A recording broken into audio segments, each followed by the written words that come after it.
नवाज शरीफ साहब ने कहा कि जी मुझे तो पता ही नहीं था, परवेज मुशर्रफ ने खुद ही सब कुछ प्लान किया। उसके बाद जो कुछ हुआ, जिस तरह से नवाज शरीफ की गवर्नमेंट गई, और आज सब लोग इस बात को, कारगिल को एक ब्लंडर पाकिस्तान में कहा जाता है कि एक हमारी गलती थी, एक ब्लंडर था जो किया गया। आप इससे मुत्तफिक हैं? आपको लगता है वाकई में ऐसा था? आप एग्री करेंगे इस बात से? पाकिस्तान के जितने भी ब्लंडर हैं, और उसमें कोई कमी नहीं है, बहुत ब्लंडर हैं, ये उनमें से सबसे बड़ा ब्लंडर है। इससे बड़ा ब्लंडर उससे पहले भी कभी नहीं हुआ और बाद में भी कभी नहीं हुआ कि आप कि गवर्नमेंट जो है, देखें, दुनिया में लोग मानते हैं कि एक स्टेट होती है और उसकी गवर्नमेंट उसकी रिप्रेजेंटेटिव होती है। वो दूसरी बात है कि पाकिस्तान के अंदर गवर्नमेंट का कोई अहमियत नहीं है। यहाँ पे तो जो आपकी वो डीप स्टेट या वो एक्चुअली पाकिस्तान आर्मी और आईएसआई कहे वही होता है, बट इंटरनेशनल लॉ के मुताबिक when the state of Pakistan and the state of India and their two prime ministers agreed to work for peace under the SAARC charter, इन हालात में अपनी गवर्नमेंट को सैबोटाज करके वहां पे ये जाके करना, मिलिट्री, ये कू ही कह सकते हैं ना अपनी गवर्नमेंट के खिलाफ, मिनी कू। क्योंकि इन्होंने किया क्या, इन्होंने आगरा समिट की जो सारी स्पिरिट है उसको they threw it out of the window. ऐसे हुआ है। इससे बड़ा ब्लंडर ही कोई नहीं है, मुझे तो नहीं नजर आता बिगेस्ट ब्लंडर। लेकिन सर बहुत बार ये भी कहा गया है इंडियन मीडिया की तरफ से, और कई इंडियन जो आर्मी के लोग आते हैं शो में या वैसे बात करते हैं, कि पाकिस्तान आर्मी अपने लोगों की डेड बॉडीज छोड़कर आ गई थी, मान ही नहीं रहे थे कि ये हमारे हैं। वो तो मेरी, अगर आपके पास किताब है पाकिस्तान द गैरिसन स्टेट? बिल्कुल है सर, पढ़िए जी। वो तो मैंने one of the brigadier Nair, जिनके बड़े पीछे से ये फुला एक तहसील है गुजरात शहर की, हमारे गुजरात की, वहां से ये फैमिली गई हुई है, नायर। उनसे उनके मैं घर गया था और पूरा उनका इंटरव्यू किया। उन्होंने कहा यार मसला ये हो गया था कि जंग के शुरू में जब पाकिस्तानी जो है ट्रूप्स हमने मारी, यानी वो, तो नॉर्मली जंग के बाद ये रूल्स हैं अग्रीड कि जंग खत्म हुई, डेड बॉडीज दोनों साइड्स आके अपनी ले जाएं, क्योंकि the soldiers fight for the state, वो अपने लिए तो नहीं लड़ रहे होते। तो दोनों साइड्स पूरी रिस्पेक्ट देती हैं इस चीज को कि द सोल्जर और the officer lost his life in the cause of his nation. ये है ना सोच। तो अब वहां पे तो पाकिस्तानी कहते थे ये तो पाकिस्तानी सोल्जर ही नहीं है, ये तो कश्मीरी मुजाहिदीन है, ये है वो है। तो वो उन्होंने कहा फिर ये था कि हमारी अपनी फौज के अंदर अभी भी बहुत मुसलमान यूनिट्स हैं, और जहां जहां फौज होती है वहां पे मौलवी और पंडित और पता नहीं क्रिश्चियन प्रीस्ट और सिखों का प्रीस्ट भी होता है इन हालात के लिए। तो then we brought Pakistani Muslim maulvis from the Indian army, जिन्होंने उनका नमाज जनाजा पढ़ाया और उनको दफन किया गया। बाद में फिर जब पाकिस्तान ने मान नहीं लिया कि ये हमारे ही हैं, तो आपको शायद वीडियो भी मिल जाएगी कि इंडियन सोल्जर्स पाकिस्तानी फ्लैग लगा के कैरी करके तो वो डेड बॉडी पाकिस्तानियों को दे रहे हैं। तो अब आप ये बताएं, आपने तो लोगों, मैंने तो उनसे किया जो उस जंग में हिस्सा ले रहे थे। He was one of those who fought in the war, और उसने कहा मैंने अपनी आंखों से देखा है, मैं तो समझ नहीं थी आ रही कि ये डेड बॉडी यहाँ पे तो सड़ जाएंगी। What is our responsibility? Responsibility is to return to Pakistan, but if the Pakistani say कि ये तो हमारे सोल्जर ही नहीं है, तो फिर हम क्या करते? तो ये उन्होंने किया था। लेकिन बाद में जब ये बात क्लियर हो गई तो फिर रूटीन के मुताबिक लोग मारे जाते थे और बॉडीज जो हैं वो एक दूसरे को मिल जाती थी।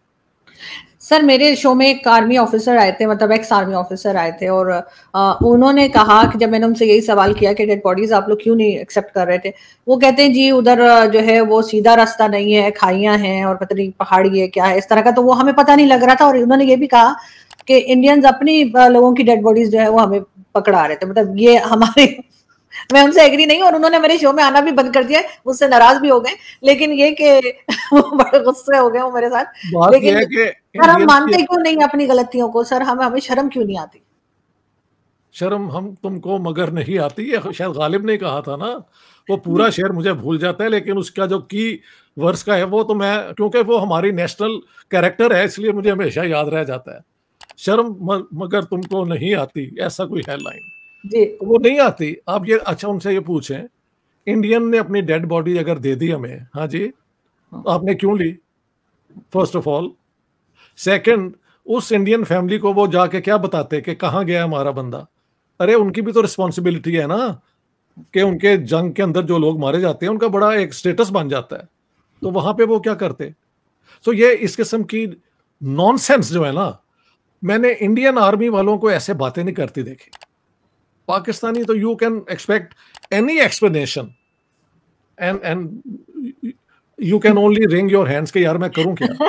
सर इन्होंने तो एक ने तो मुझे ये तक कहा, जब मैंने बांग्लादेश की बात की उनसे, कि कहा जाता है कि बांग्लादेश में बहुत रेप किए गए और आर्मी कर रही थी, तो वो कहने लगे कि वो इंडियन फौजी थे जो पाकिस्तानी यूनिफॉर्म पहन के कर रहे थे। उन्होंने मुझे ये भी कहा। सॉरी क्या कहा, क्या कहा?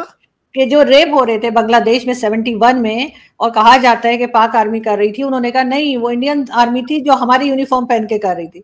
तो वो तो इस लेवल तक की बात कर दे। आप ये ऑन रिकॉर्ड ले आए कि गैरिजन स्टेट किताब में ब्रिगेडियर सिद्दीकी जो ISPR जो हमारी हमेशा बयान देती है, उसके उस जमाने में वो हेड थे कर्नल सिद्दीकी, उनकी किताब को मैंने कोट किया है कि कितने रेप हुए और क्या क्या वहां पे बातें हुई।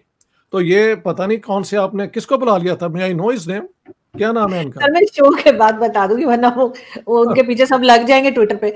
लेकिन सर लेकिन उन्होंने ये कहा है, और मैं उनको किसी दिन शो में बुलाने की कोशिश करेंगे, आएंगे तो सामने कहलवाऊंगी। लेकिन सर एक चीज और मुझे बताइए कि कुछ सीखा पाकिस्तान ने कारगिल वॉर के बाद, जो ब्लंडर किया, जो गलती हुई, कोई मतलब कुछ सीखने को मिला हमें कि हम सुधरे हों? उसके बाद फॉलो अप देख लो ना, अपना मोदी केम ऑन, वो जो एक वेडिंग थी शरीफ के घर में, और वहां पे इधर वो वापस ही वेंट बैक, तो इन्होंने वो पठानकोट वाला कर दिया था। तो नो नॉट एट ऑल, इन्होंने कभी भी नहीं सीखा। काश ये सीख जाते ये सारी चीजें, तो पाकिस्तान का अभी भी एक क्लेम लोग सुनने को तैयार होते। अब तो कोई सुनते ही नहीं है, I can tell you that. बिल्कुल नहीं, पाकिस्तान की क्रेडिबिलिटी जीरो है। अब तो अरब जो बैक करते थे वो आप भी जानते हैं, वो भी बैकआउट कर गए हैं। तुर्की का क्या रोल है मुझे समझ नहीं आता। एक दिन वो इंडिया को बेच देते हैं अपना वो ड्रोन्स, और वैसे वो पाकिस्तान के साथ भी हैं, ऐसे मैंने खबरें सुनी है। So that's it. लेकिन सर कारगिल में ये भी सुना गया था ना कि वापस बुलवाया गया था परवेज मुशर्रफ और उनके लोगों को, और अमेरिका से जाकर रिक्वेस्ट की गई थी कि जी इस मामले को खत्म कीजिए। कहाँ तक सही है? नहीं गए तो आपके ही हमारे प्राइम मिनिस्टर हैं भाग के वहां पे, और मिन्नतें की कि हमारी जंग बंद करवा दें। झगड़ा ये है कि नवाज शरीफ सेज के मुझे अपना ये आके रोने लग पड़े थे मुशर्रफ कि हमें आप बचा लें, हम तो कुछ नहीं कर सकते। मुशर्रफ कहते हैं कि जी he went there on his own, और हमारे इतने बड़े कामयाबी को इन्होंने जाके जीरो कर दिया। कोई ये तो नहीं कह रहा कि इंडिया ने कहा था कि करवा दो हमारी सीज फायर, ये भाग के गए हैं। तो once again these claims, what should we do with them? ये सारी चीजें ऑन रिकॉर्ड है ना। मेहर वो बड़ाइश की किताब है नवाज शरीफ के वर्शन पे, और परवेज मुशर्रफ की अपनी किताब जो है in the line of fire, उन दोनों को आप पढ़ लें। तो दोनों पे जो स्टोरी है कि they went to America begging for Clinton to intervene and वो कोई सीज फायर करवा दें। लेकिन सर ये पॉसिबल है कि प्राइम मिनिस्टर को पता ही ना हो, आर्मी चीफ खुद अपनी तरफ से डिसीजन लेकर और इस किस्म का अटैक करे, या इस किस्म का ऑपरेशन करे? मेरे ख्याल से जो उन्होंने किया होगा ना, कि मियां साहब को बुला लिया होगा और एक जनरल सी बात कह दी होगी, मियां साहब इज नॉट वेरी अटेंटिव, ये भी लोग जानते हैं। ये शायद मुशर्रफ ने भी लिखा है कि he is not a very clever man. तो इस तरह राउंड अबाउट बात की होगी, पूरे डिटेल्स नहीं ना दी होंगी। तो बता भी दिया होगा टेक्निकली स्पीकिंग, और कुछ भी नहीं बताया होगा एक्चुअली स्पीकिंग। ऐसे है ये अपना, it is amusing at the same time कि ये हो क्या रहा है। देखें मैंने ये कहा है, when you go to war already you have a long term strategic plan, you have tactics, you have a political thing to take up, क्योंकि पॉलिटिक्स भी तो होती है इंटरनल एक्सटर्नल। थर्ड है इंटरनेशनल फोरम में आपने क्या बात करनी है। इनकी तो कोई तैयारी नहीं थी। इनका असल में फेल यहां पे हुआ कि ये वो रोड कैप्चर नहीं कर सके। वो रोड कैप्चर करने के लिए शायद नीचे आना पड़ता। I am not a military person, उससे पहले ये पकड़े गए। तो लिहाजा वो हो ही नहीं सका। तो दोस्तों, आखिर पाकिस्तान पत्रकार ने ये माना कि कारगिल में भारत से टकराना पाकिस्तान की सबसे बड़ी गलती है।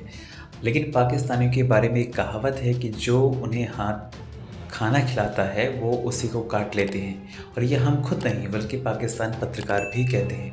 कुछ ऐसा ही हाल शोएब अख्तर का है। भारत में उन्हें बहुत प्यार मिला, दुलार मिला और साथ ही पैसा भी खूब कमाया, लेकिन कारगिल की जंग में वो 2 बार खुद लड़ने पहुंच गए थे। कल कारगिल विजय दिवस भारत में मनाया गया। 23 साल पहले भारतीय सेना ने करगिल युद्ध में पाकिस्तान को मुंहतोड़ जवाब दिया था। करगिल की जंग 60 दिन से ज़्यादा चली थी और इस जंग में भारत के लगभग 527 जवान शहीद हो गए थे। इस जंग में ज़ुबानी जंग भी कम नहीं हुई, चाहे वो नेता हो, अभिनेता हो या खिलाड़ी हो। अब एक टीवी चैनल को दिए इंटरव्यू में शोएब अख्तर ने कहा कि वो काउंटी क्रिकेट छोड़कर करगिल युद्ध में भाग लेने वापस आ गए थे, लेकिन उन्हें युद्ध में जाने से रोक दिया गया। अख्तर ने कहा कि मैं लाहौर में आकर खड़ा हो गया था, हाजी जनरल मेरे साथ आए और कहा तू यहाँ क्या कर रहा है। मैंने कहा कि जंग शुरू होने वाली है, मरेंगे तो साथ ही मरेंगे। इतना ही नहीं, उन्होंने आगे ये भी बताया कि कश्मीर में उन्होंने अपने दोस्तों से कांटेक्ट किया और कहा कि हथियार तैयार रखो, मैं आ रहा हूँ।